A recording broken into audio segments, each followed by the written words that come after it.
নমস্কার বন্ধুরা। অবহেলা করলে সব জিনিস ক্ষতি হয়ে যায়। তো কদিন দিয়ে আমার ঘরের কাজ হচ্ছিল বলে আমি ছাদ বাগানে ঠিক লক্ষ্য দিতে পারিনি। পাঁচিলের ওপর দুটো ছাদ বাগানেরই পাঁচিলের ওপর দুটো টমেটো গাছ ছিল।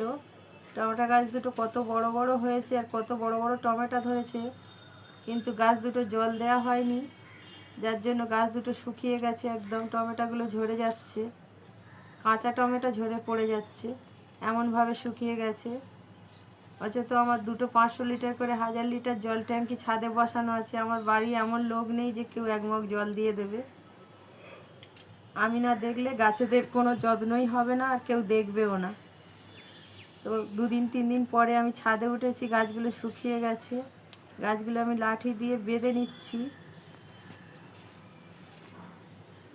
নিয়ে এদের জল দিয়ে দেবো, যদি বাঁচে তাহলে আবার আপনাদের সঙ্গে শেয়ার করব।